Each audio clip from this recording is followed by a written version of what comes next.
C'est une première à Brétigny. 3600 m² ont été transformés en jardins familiaux. 24 parcelles ont été distribuées par la ville aux résidents du quartier Nord. Conduit par la municipalité, ce projet a réuni tous les acteurs du quartier au fur et à mesure de son élaboration. Un projet qui s'inscrit véritablement dans une démarche de développement durable. Protection de l'environnement, avec la construction des abris en bois non traités du Mélèze de la baie de Somme. Économie d'énergie, avec la mise en place d'un système de pompage des eaux de la nappe phréatique et récupération des eaux de pluie. Sur chaque parcelle est installé un récupérateur. Côté lumière, c'est un éclairage solaire qui illumine l'allée centrale à la tombée de la nuit. Le développement durable passe aussi par la solidarité. Le local commun a été réalisé dans le cadre d'un chantier d'insertion.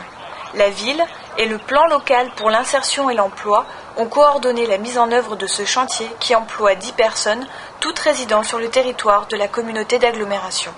Tous, ils ont de la bonne volonté pour pouvoir effectivement poursuivre cette étape d'insertion.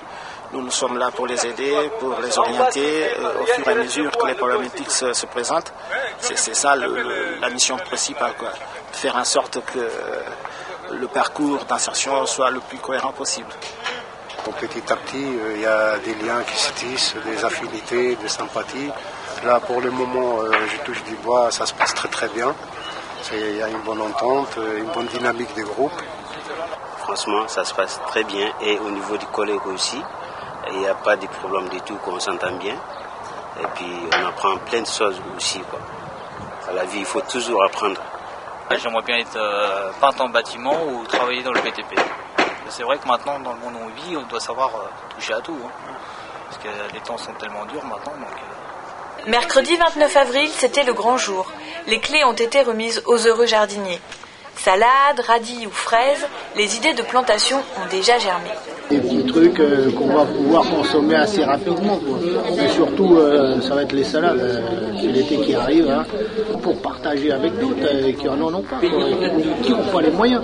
Acheter un petit peu de graines par-ci par-là, ça peut arranger pas mal de gens, quoi. C'est ça le partage. On a pris le jardin à l'association, c'est surtout pour apprendre aux enfants, parce que je suis sûre qu'il y a beaucoup d'enfants qui ne savent pas ce que c'est que le jardin, les salades. Donc ils mettent leurs petites mains à la terre, arracher l'herbe, piquer, dire quand ils vont arracher les légumes, dire c'est nous qui avons fait le jardin avec l'association. Beaucoup de choses, des fraises, des cassis. Et en plus là on a de la chance parce qu'il y a beaucoup de ponts, donc on a beaucoup plus de temps à consacrer au jardin. C'est l'aboutissement d'un projet qui a démarré il y a déjà pas mal d'années. Projet qui se structurait à la fois par une démarche orientée vers le social, vers la qualité de vie des gens. L'autre aspect du projet a été la démarche plutôt écologique.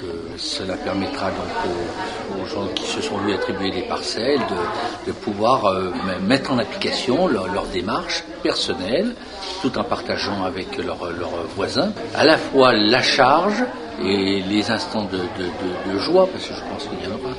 Dans un jardin, il y a forcément des instants de joie et de bonheur. Souhaitons une bonne récolte à tous nos jardiniers.